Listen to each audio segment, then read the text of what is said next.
Starting stream. And yep, your audio is coming through. Fantastic. Just turn myself down here.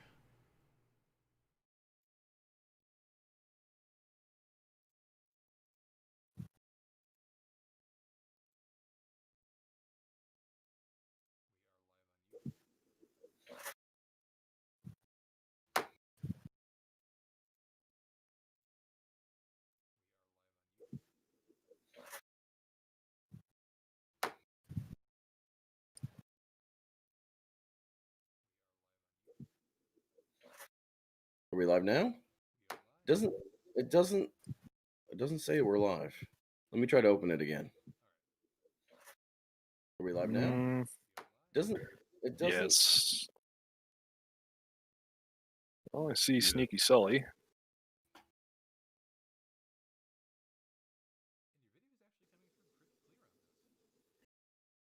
It says waiting for Snake Hound Machine, January 21st at 10 p.m. I don't see it.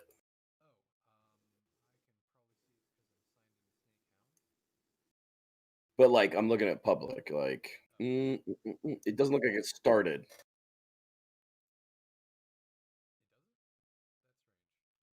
Is it somewhere else now? It started. It's a Republic. Hold on. This is a new stream. Okay, I found it. It actually popped it up in a different stream.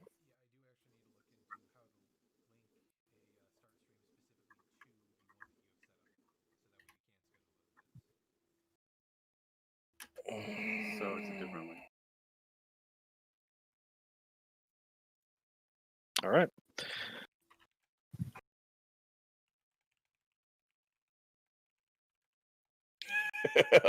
Rip. All right, let me just go fucking re-ping these people. Oh.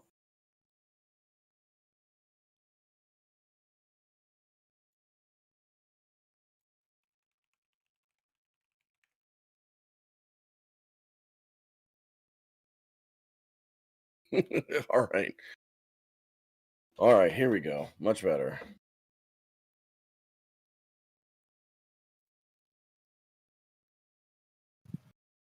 Cool. All right, let's hopefully people will get in here from the other one. Man, I don't know what happened and why that's not working, but hopefully everybody will come over here. Yeah, people are starting to filter in. I see Sneaky Sully and Bob Bobbity.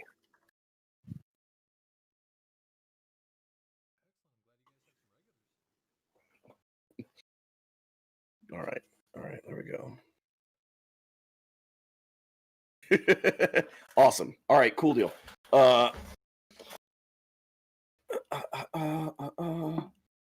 yeah, I was thinking about my voice is already wrecked, and we haven't even started talking. I've just been yelling all day. We didn't do any reads. Volume maximum. Well, I've been hanging out with this guy all day, so yeah, I got a little loud. Normal volume, extra high.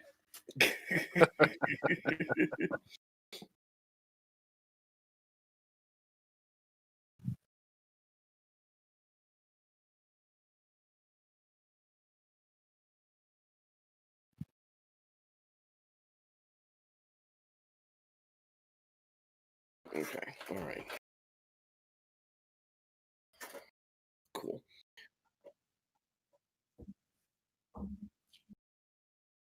Okay, go.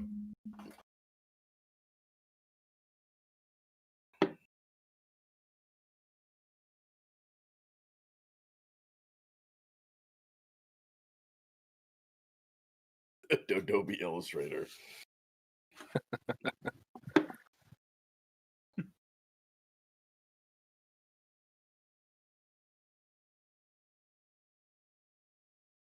Let us know everything's good. Cool. All right. So we wanted to test this because the last stream we did was just absolutely horrible video quality because I don't have the best internet. And we had one input and two outputs. No, It was very glitchy and loud. we did it. We want to have multiple inputs and multiple outputs, and it all runs smoothly. Right. Well, before we did 2 laptops with 2 webcams. One was plugged into Facebook, one was plugged into YouTube, and it was all running off of my single internet connection. And then I also had the streams pulled up on my phone so I could read the chat from the table. It was just the worst idea for when your internet's not very fast to begin with. So, all right, so we're testing this It was because pure cancer. only the video out from us is using my internet. It's all using somebody else's internet. So that way, hopefully it looks good, because the last time it looked absolutely awful. So anyway, I think we kind of know what we're doing. We still screwed up the link somehow, but we'll figure it out. This is a scheduled link. I don't know what happened there, but yeah, we'll figure it out. Grayson gave us some good ideas. What was that program? I don't remember. There's a program that does it for you. I want to say Clippy. No, not Captcha. Captcha. Whatever. Anyway, Streamo. better software. We'll figure it out. Anyway, whatever. So also, you guys may notice that that wait, no, we're side by side on that one. We're up and down. He's that way. Yeah, that This way. way? To you. He's This over there. way. Yeah. Anyway, Ahab is here. So Howdy. Ahab, aka Doug. I'm gonna say your real name, Doug, because it's in the book. Doug is Outed. the other author, and he did not get to join us on the last live stream, so he's here today. And we just figured we'd talk a little bit about Doug. Dig Doug. So yeah, we figured we'd talk a little bit about Machines of War since we had a chance, and I also majorly screwed up the Kickstarter launch, so it will officially launch soon. Tomorrow we're going to be filming all day for the Kickstarter video, and then when that's up and the cover art is up, then we're going to officially launch it. I don't know when that is, maybe Monday, and then then we'll go from there. But technically it's up right now if you want to go check it out. But don't Cough, worry. cough. We'll advertise it next week whenever the video is up and stuff, and it actually looks like it's supposed to, because we're a month ahead of schedule. It wasn't supposed to launch till February 15th, so we're just gonna do it live.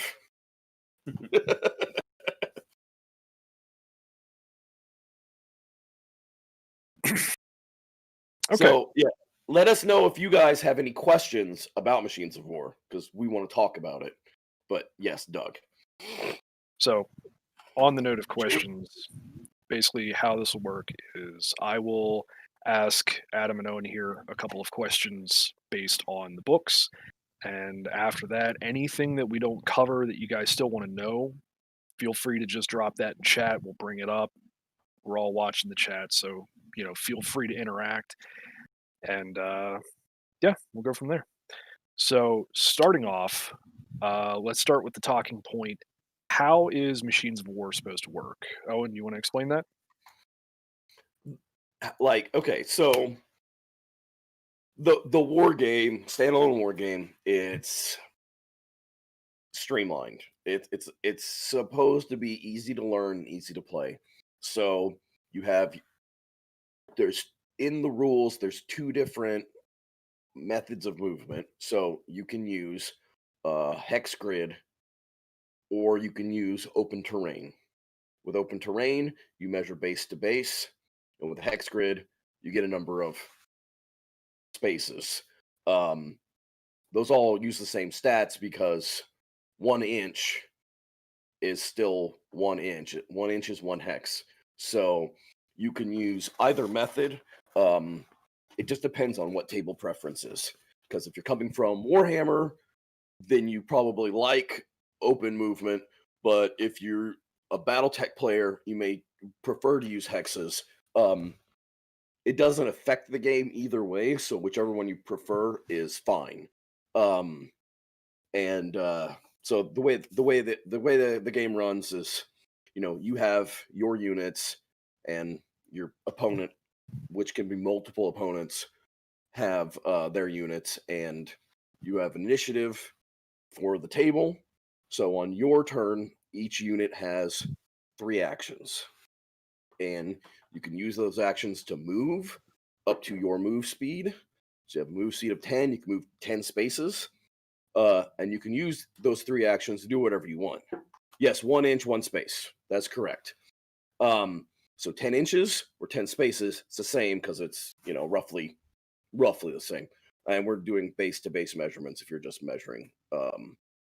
And then, so you have 3 actions for each character, for each unit.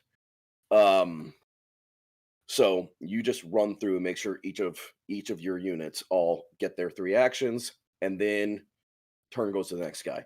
So your action can be used to attack, it can be used to move, and it can be used to activate items if you have like a utility item, like a shield or something, or smoke or something like that does something that's not an attack.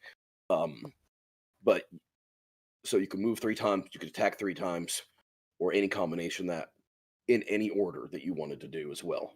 Some of the attacks might take more than 1 action. Some attacks might take more than 1 action if it's, a specific type of attack.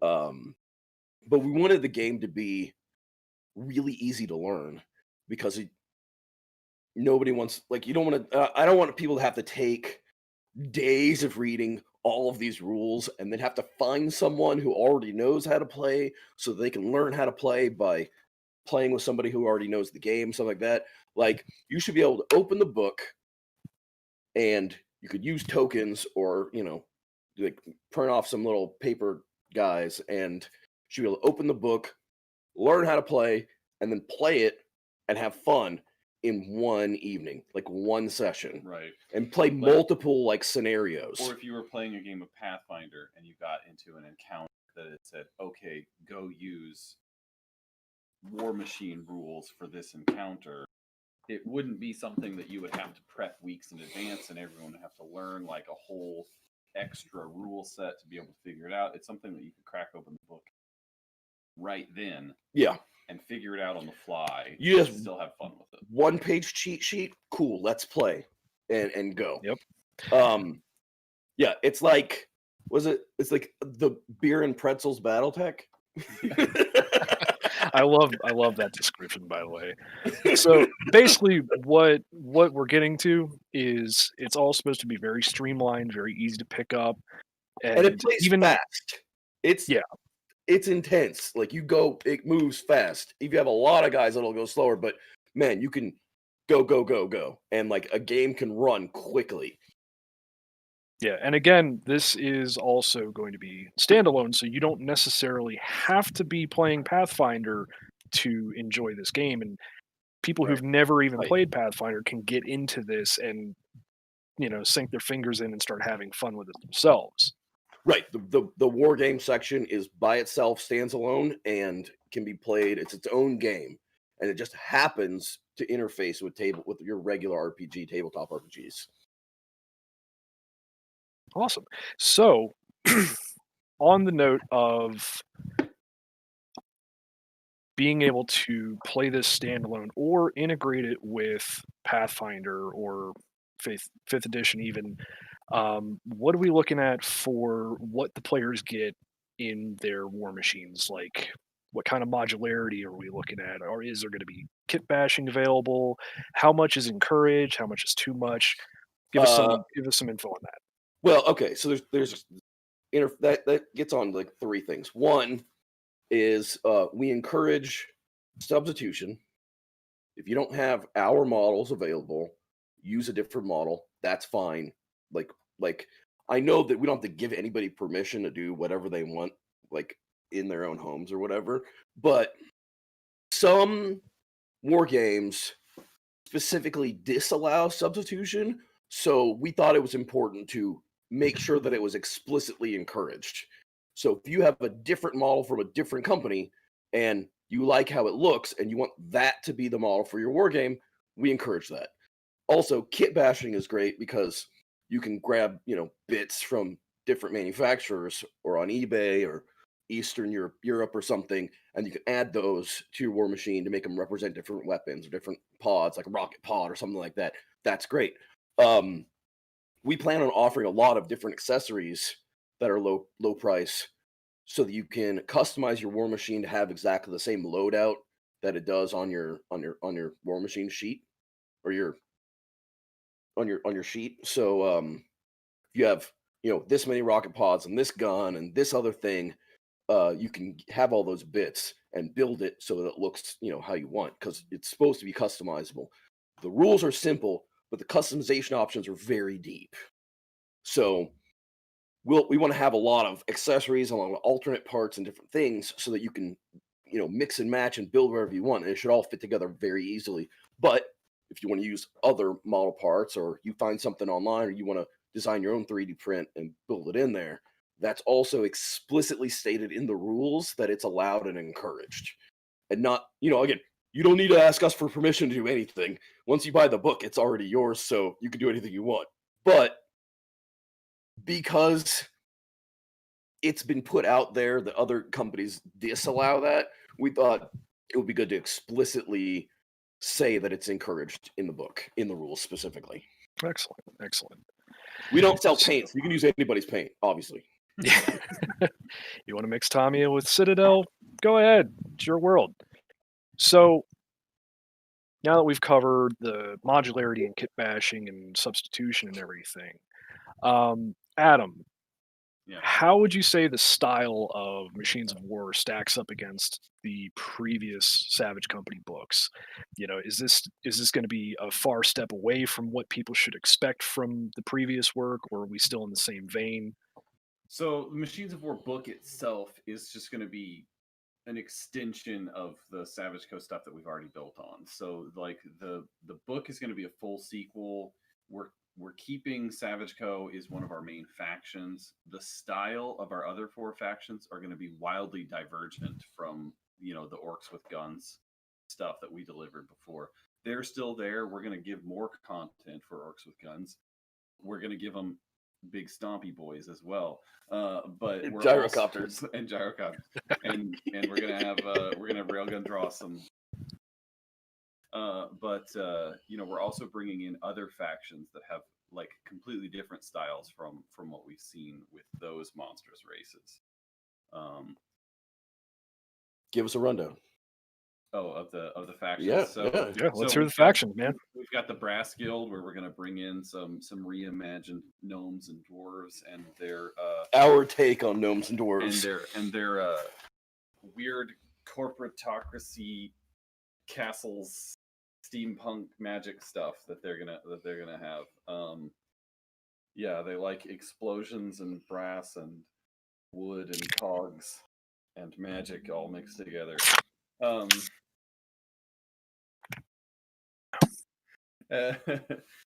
We've also got the Fantasy Romans. Romans, Invictus Legion.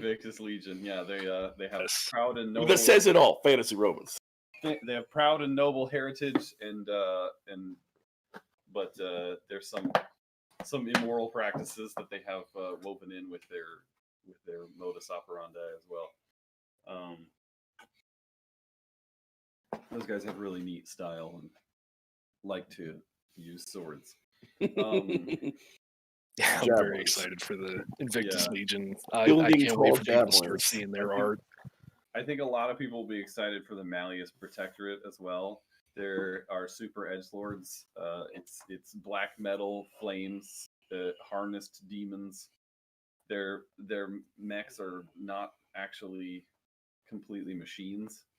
They basically like enslave demons and mount them with armor, and then pilot them around like.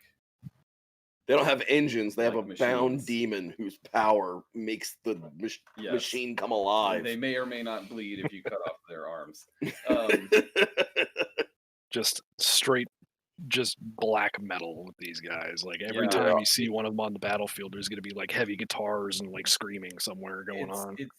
It's a combination of like dark magic and black ops. Black magic ops. Yes. Yeah, and then the last one is the elves. So vastly reimagining elves. We're taking some pieces of lore that's already been canonized for elves, and we're refining it and growing it a little bit more. We've taken two specific elves as like the main ones in the faction. Two iconics for the faction, yeah. Yeah, they're like the leaders of the faction, but there's not really that many people in the faction because they use a lot of pilotless machines. Yeah, remote operated drone that are war machines, mostly on magic. They don't use gas and explosions like some of the other factions do. So actually we got a question here in the chat. Will there be a world map? We don't have any plans to do a world map yet. With the first book, we just had Tombstone in its surrounding area, and that by leaving a lot of stuff open, that enabled it to be just, you could take this book and all the stuff in it, and you could just plug it into your existing world. So whether you're on Galarian or even Forgotten Realms or something, you could just find an empty desert corner of the map and just say, that's where these guys are, and just integrate it into everything else. Now, with the introduction of 4 new factions, some of which have physical locations attached to them,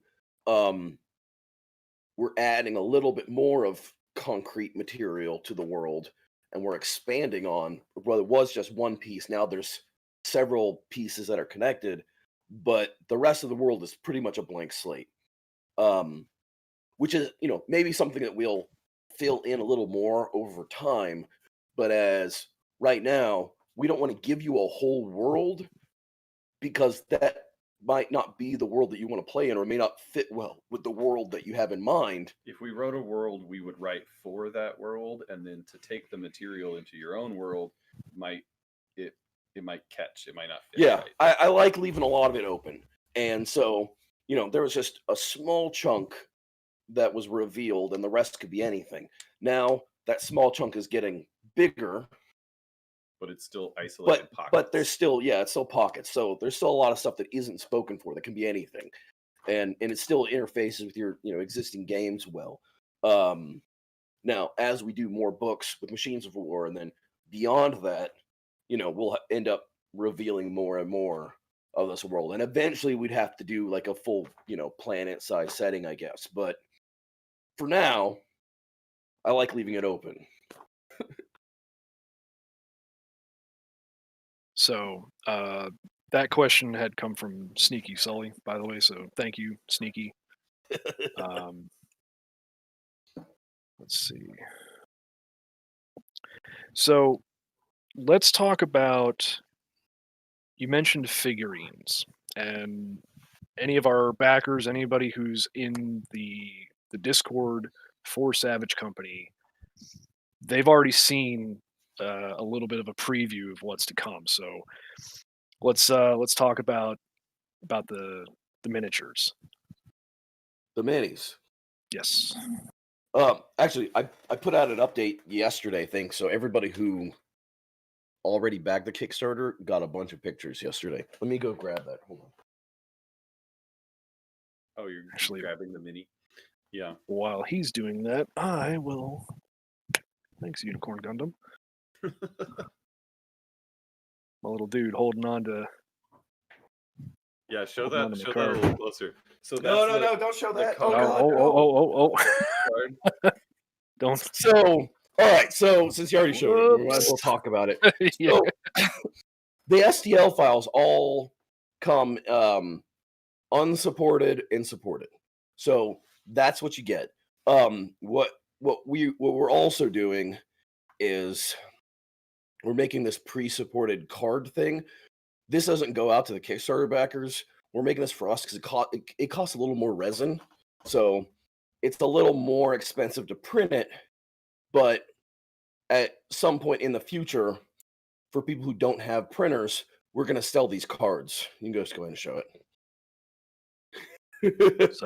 So it's how all the does that pan supported through? pieces all in a frame, and so I can wrap this in bubble wrap and ship it, and it'll come and it'll stay intact and it'll protect your pieces because it's got this frame around to keep it from getting smashed and everything. So I put that in bubble wrap and then put that in a cardboard box and then ship it to you, and it can be pretty cheap. But it is more expensive to print all this extra stuff. People don't like to do that. Like a couple cents though, because it's really it's a small. few extra pennies. Yeah, I mean it adds up if I'm going to do 100 of them. But yeah, so like people don't like the frames. We're not giving the frames out. That then you would have to cut up and then change so you don't have to do any 3D modeling. We're sending the supported and the unsupported files for each model, but not the full frames. The frames are for us if we're going to be shipping stuff that we print. So, which is an option eventually. But for the Kickstarter, we're just giving you this. There's a pre-supported and there's an unsupported. You can do whatever you want with them. And then, of course, like a lot of you guys have seen this little guy already. I don't know if it's even going to focus this camera. So here's pictures of it. This is one of 15.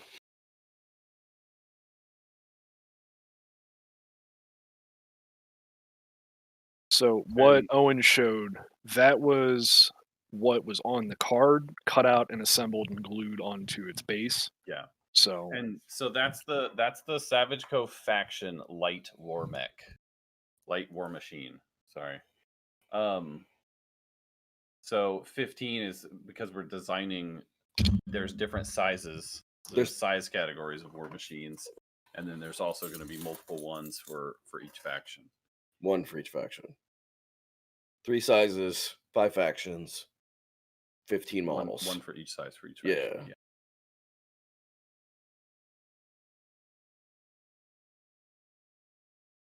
And this is the smallest. And then we'll have other customization options for those as well. 2 to 3 times this size.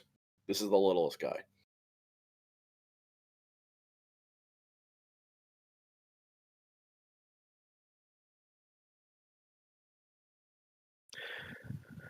So, on that, does anybody in the chat have any questions about the miniatures or the war game or anything so far? So another thing for the war game, it's not just walking tanks as well. So we're coming up with rules for support units like infantry squads, tanks, some other kinds of vehicles as well. Rocket trucks. So gyrocopters. It's gonna be a lot. It's gonna be a lot of scale. It's not going to be like the same kind of gameplay that you would get from doing like mass combat Pathfinder type stuff. It's more like Beer and Pretzels BattleTech, basically. But we'll make it so that you could convert individual or hero scale dudes. Turn-based real-time strategy. You could throw some of those guys into a squad, and then that squad can operate in the larger scale. Yeah. If you want to move back and forth, yeah. But yeah, so we have the war machines and then support units and stuff like that. So, and like, man, an infantry squad, you don't think they could do much, but they can still, like, if they all have, armed with anti-machine rocket launchers. Yeah, you got 12 guys with rocket launchers that attack, like they'll Shrek your panzers. Yeah, Shrek your panzers. Okay, got another question from Sneaky Sully here. Yeah, oh yeah. So when it gets to using war machine rules with tabletop, your war machine guns are actually not great at attacking individuals. So they're attacking a square. They're attacking a hexagon, which is 30 feet across. Yeah, kind of like they're attacking a 30-foot hex similar to with an attack. Weapons. So everything in there gets a save and has a chance to get out of the way. and also the damage is a little bit different. Some things do less or more damage to infantry or individuals than they do against other war machines. Some war machine weapons are designed specifically as anti-personnel. Right. So they do Right. like area damage. Right. Like if you have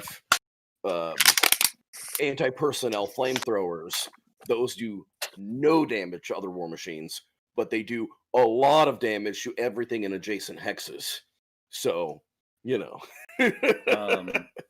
But yeah, you could keep it at hero scale, and your party could just fight against the war machine. Right, there's stats for all these. Tough for them to overcome the armor.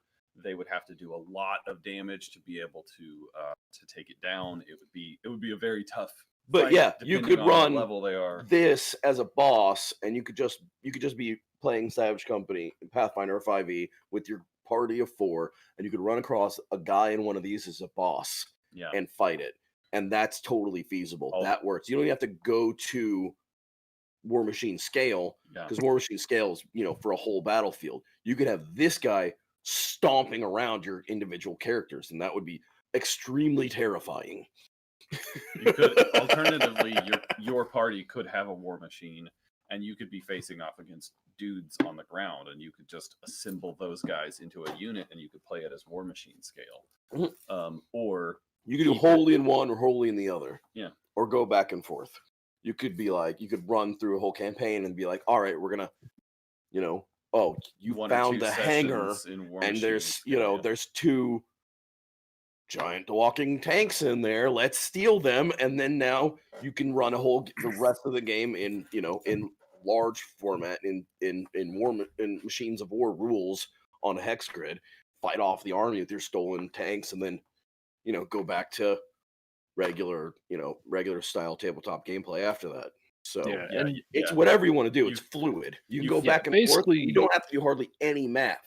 Like here's the what's cool about it. All right. So War Machine Gun does, so it's anti-personnel. It has an anti-personnel flamer, right? So for 30 feet radius around the thing, it's dealing like 1 in War Machine rules. It does 1 point of damage. Well, in Pathfinder rules, one damage point equals 100 points, hit points worth of damage. Yeah. So if a war machine has 5 health points, that's 500 hit points. If its speed is 10, that is 300 feet. So, because each hex is 30 feet across. You don't have to, the math is just decimal places. So you don't have to do math. You can just read the sheet and use it. You don't have to do any like hard conversions. It just you just jump back and forth, no problem. And basically what it comes down to is all the streamlining, all the modularity.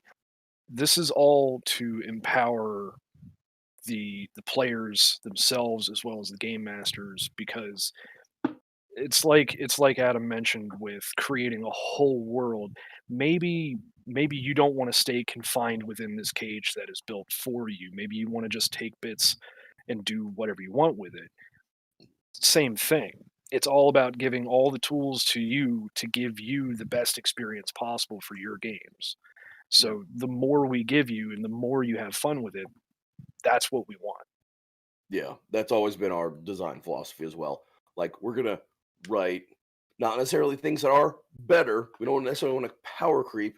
It's more options, not better options. Right. Because we know that once we've sold the book, once you have the book in your hands, then you're gonna do whatever you want anyway.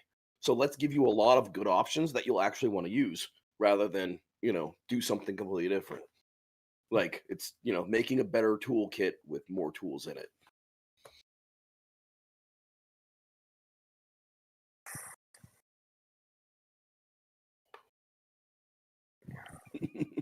So I think that kind of leads well into the sequel stuff. So besides just War Machines, we've got a bunch of other stuff as well. because it is a full sequel Yes. book to the Savage Company campaign setting. So all the things that we touched on in the first book, everything that you'd find in a core book, and we added our own little bits to it. We're doing that again. So we've got races, classes, feats, spells, weapons. Hold on, wait. Can I do it from memory? Races, classes, feats, skills, spells. We aren't really doing skills this time. Feats, spells, weapons, equipment, vehicles, magic items. Yep, you got it. So Yes. yeah, one of the major things for classes, we've talked about this, haven't we? Sure. Yeah, let's give it to him. The pilot class. You've seen him in art. Yeah, you've seen him in art. It's basically so there when we wrote Savage Co. and we had the mini mechs, the thrash cans and thumbsticks and stuff. Squints. There was a couple classes that we like to pick to operate those vehicles. Like the Driver Cavalier. The Driver Cavalier was one that we wrote. There's another obscure archetype, the Trench Fighter. That Trench Fighters are great. Tends to work pretty well because it was like a one item swap. Trench Fighter OP with fighter, but it made them really good at using firearms and anybody who's done using Pathfinder cover. guns already knows about Trench Fighter. Trench Fighter is great. Yeah. It's one of those archetypes that's taken as a don't do it like this thing because everyone complains that it gave a feature earlier than the It does. It gives it earlier, but you need it. than But classes that it's a main feature of. Yeah. But that's a false argument because the guns everywhere rule, gunslingers get dex of damage at first level and trench fighter gets it at third. But they're like, "Oh, gunfighter doesn't get it till fifth level." And I'm like, only in lame games they don't get it till fifth level. In good games they get it at first. Yeah. Read. Yeah, and that was written for I don't know if it was a guns everywhere, but at least a guns. I think Trenchfighter came out before Gunslinger. I don't know when Reign of Winter and Gunslinger came out. I wasn't huge into Pathfinder at the time. I was still playing 3.5. So yeah. But yeah. So our goal with the pilot class was to make a class that was highly mobile. Was had a lot of versatility. You could take it in many different directions, but it was mainly based on being super mobile, good with guns, and like the best, one of, if not the best, pilot. For driving vehicles. Good at all vehicles, but it's a sandbox class. They get a lot of cool stuff.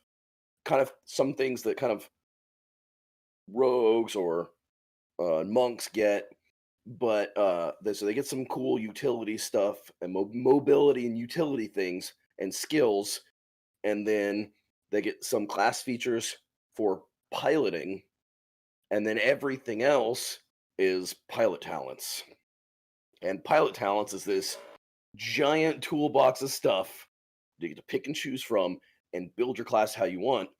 And the best part about it is that one of the pilot talents is, what do we call it? Cross talent training, something like that. Cross talent training.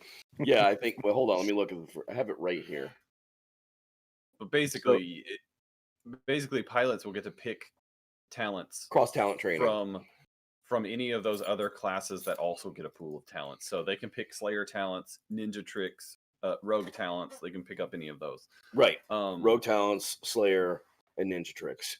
And there are pilot talents for gaining a key pool, gaining precision damage, so that you can get those features.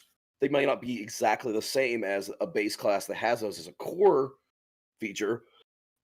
Like for a fact, like when you take precision damage talent for the pilot, then you get sneak attack dice, but they're not as high as a rogue sneak attack. but you get it. And then you can take rogue talents that improve or alter your sneak attack. So Damn, don't die. making cross So- jokes. Yeah. So, as far as the pilot class is concerned, so like me personally, I'm not quite as well versed with the hard rules to Pathfinder as Adam and Owen are.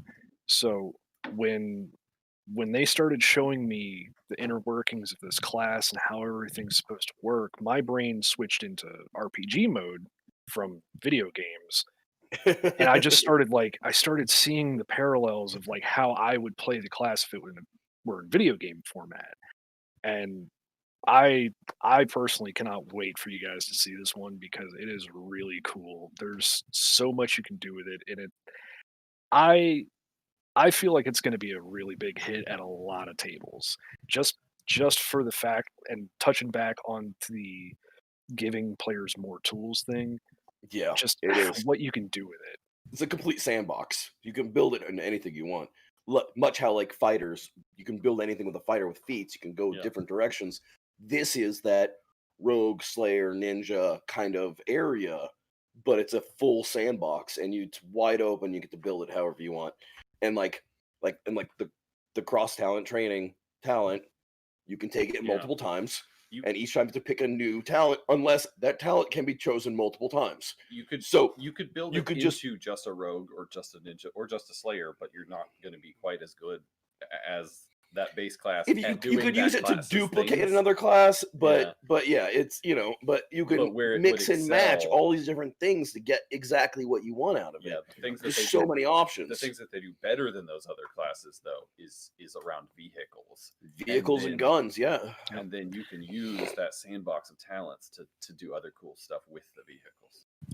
And again, this is all in the same book.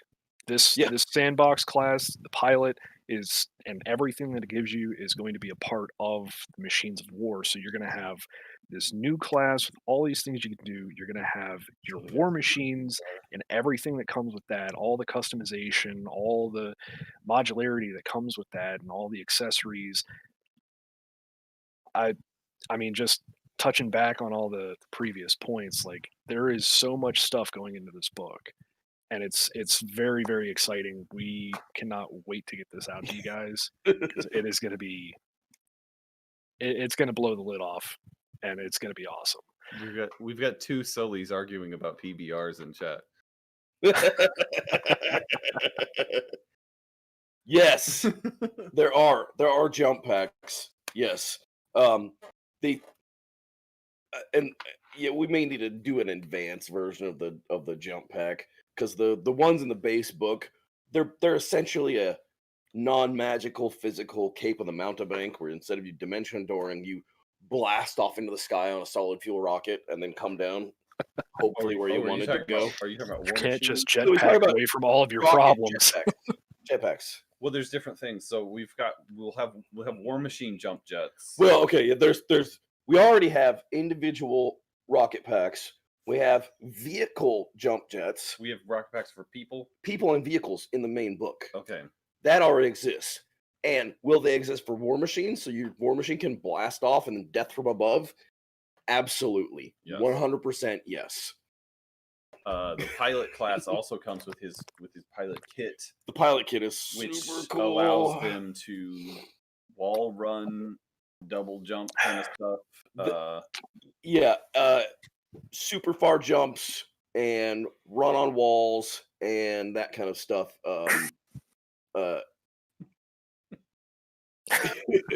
And then they also they get they can get a spider climb talent that allows them to stop and Yes. start their movement on any surface. Yeah, they'll get a climb speed. They have a climb speed and they can So start that and start means because that- but if they because they can wall run already.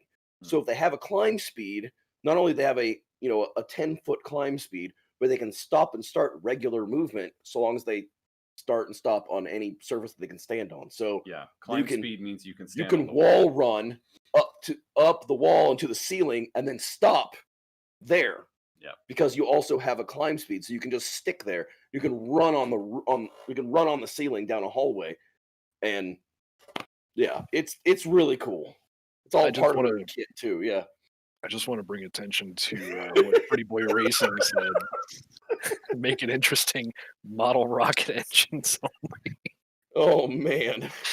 Spice up your table with fire and speed. Yes. I don't know mean, if we should officially endorse that, but like In art, that's a pretty in good art, they don't like. I mean, they're solid fuel rockets, man. So in the art, like they're just, big old cylinders like strapped onto their backs. It's Yeah. like they don't look safe at all. So Orc jump pack There's, do there's not look nothing safe. safe about what they They do. look like you just belted on a giant model rocket engine. So yeah, it would look good. Play it where Play where it lands.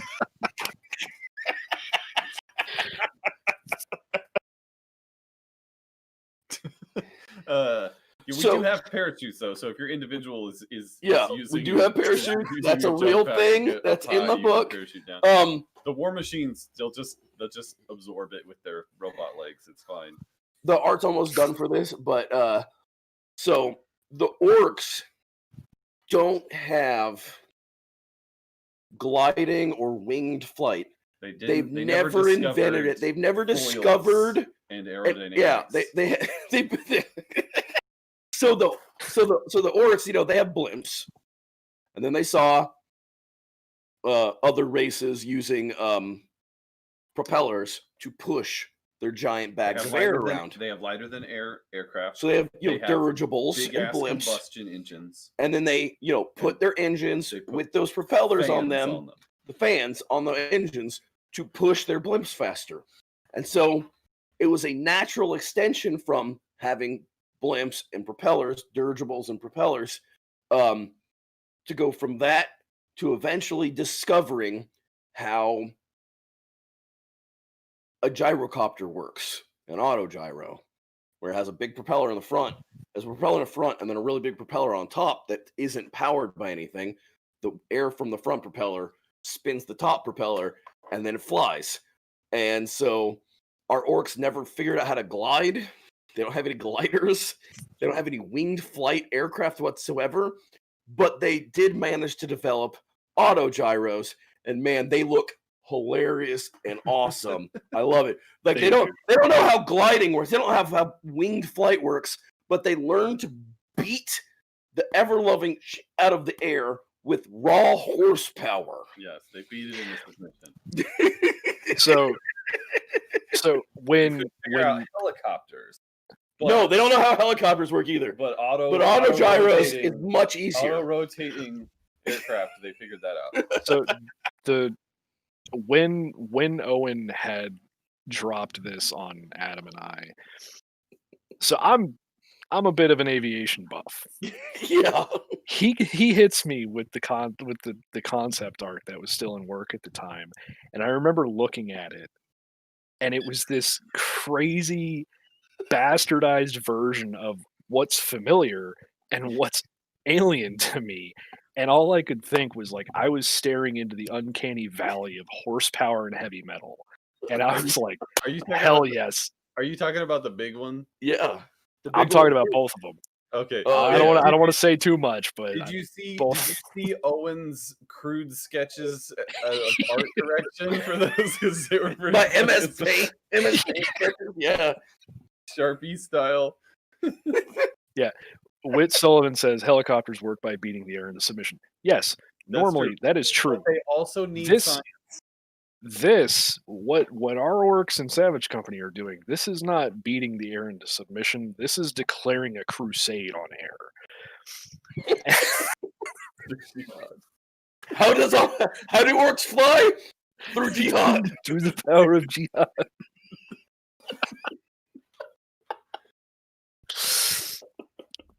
There's at least one individual in the chat that I know is hearing this, and I know his gears are turning right now. He's going, I gotta see what the hell they're talking about. Because Soon. So we're Railgun's finishing the colors, and then I'm gonna put them on the Kickstarter page. So real soon. Hopefully this weekend. Hopefully everything gets done this weekend. That's just praying. We'll drop a server link in chat in case anyone is not in our Discord yet. Somehow found out about this too. Oh yeah, I think there's I can do that. I can do that right now. So we've been streaming for a good 45, 50 minutes now. Did you want to talk about the Kickstarter and what people should expect from that as far as, everything that's going to be there? Did you want to touch on that at all? I don't know. I mean, I guess yes, the Kickstarter is live. But we're missing cover art, the video, so a bunch of other art that's not done. Mostly it's just all of the pictures, just so you see pretty pictures, so you know what you're getting. It's not there yet because Yeah. it's not finished. It But was just- supposed to be done in February. Descriptions are up. Stuff's good. Yeah, all the tiers so are we're there. working on it. We're gonna get it finished and then get it uploaded as soon as possible. And like over the next month, I'll just be adding more and more stuff as artists get it finished. Hopefully after the weekend, the majority of it's done, and then we can start advertising it. But I don't really want to send people there until it's actually finished. Right. Like I want you to see what it's supposed to look like, not the half of it that's up right now. So it's just what it is what it is. So it is out there, but we're not done. We're gonna get it as quickly as possible. It's literally my primary thing right now. And we'll film this video tomorrow and hopefully get up this weekend. Tony got us back to some amazing motion graphics of some art. It's just like That stuff is looking so cool. good. If you guys saw the Infantryman's Handbook teaser, you know what I'm talking about. We did a little video for Infantryman's Handbook. We got Brazilian death metal and killing demons, motion graphics. So I'm gonna get a little more of that kind of stuff going. So you just have to wait for it to come out. It'll be out as soon as it's finished. I don't know when that is, but hopefully this weekend.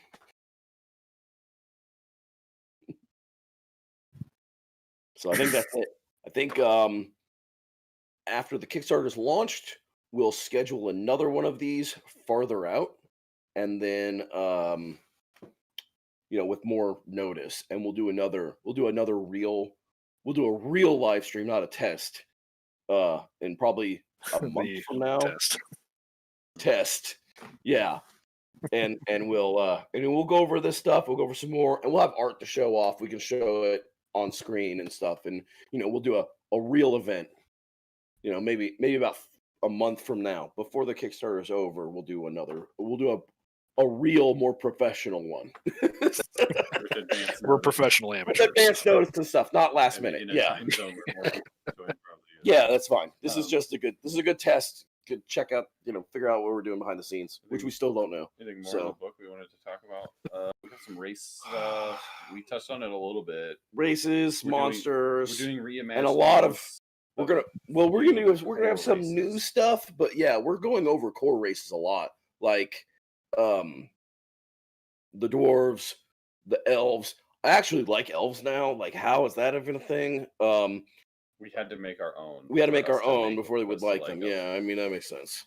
And there'll be new stuff as well. Some retouching our take on old stuff. So were you inspired in any way by Mary Gently's grunts? Now, look, honestly, like somebody asked me that during the first Kickstarter campaign, and we bought it. I bought this, but I haven't read it yet. I still have never read this book. And like I've been asked 50 times if this book was inspiration, and it wasn't, because I've never read it. I bought it because you guys asked me if I'd read it, and I still haven't been able to read it. I read a lot of audiobooks, and it's not on audio. And so I need to find time when I'm not working that I could sit down and read. If any of you guys have it and you want to record it all on audio for Owen to listen to while he stuffs packages. Owen's all about his audiobooks, man. He'll get to it faster that way. Oh, Whit, you're not the only person. Like you and other people have. And I do want to read it. I will read it. I promise. I'll get to it. I promise. But all right. So I think that's enough. We should wrap it up. We'll have more stuff next time, and there will be more warning that we're going to do it. And in the meantime, look forward to those announcements when the Kickstarter goes live, and we'll be putting announcements on all of the social media things. And that's it. If you guys want to see, us goofing off and recording video tomorrow during the best around the best war memorabilia and large machinery that Eastern Oklahoma has to offer, I will be doing not Facebook. I'll be doing Instagram stories tomorrow. So Instagram is at We Kill People for Money. Very easy to remember. So easy to remember. At We Kill People for Money. That's the Instagram. I'll post stories tomorrow while we're out and about. And Can you believe that those URLs and handles weren't taken? I don't know. Like, how was it not already taken? It was completely available. Nobody had already bought that. I was just like, WeKillPeopleForMoney.com. It's available. $15. Sweet, I'm taking it. Give it to me. That's mine. I feel like the name, the URL name, like that's just honestly, it's just kind of like really on the nose with like the overall theme of Savage Company. Like it's in your face. Like we make the rules. We're in. You're out. Like get out of the way. You know, go do your nerd stuff over there. We're awesome. You're not. And it's like the same thing. You just came in like nobody really had the gall to take that URL. So you know what? I'm like, it's so good. Like, I mean, why wouldn't you? It's such a good URL. WeKillPeopleForMoney.com. There's going to be some mercenary, like an actual mercenary company, like 5-10 years down the road. They're going to go to get that and be like, damn, it's already taken. Everything's already taken. Yeah. So what? Okay, we're gonna end this for real. If you guys want to check us out, like we're gonna while we're out visiting all of the war vehicles and construction implements at We Kill People for Money on Instagram. Otherwise, we'll put out notices and stuff all over the internet when the Kickstarter is good to go. Look forward to that, and we'll schedule a better live stream at a later date with more information and more preparation. So you guys have a great night. It's been awesome. Thank you, Doug. You have a good night. It's very late for you over there and one time zone different from us. Ooh. All right. Yep. All right. Sounds great. Take it easy. Thanks, everyone. Good night. So cut the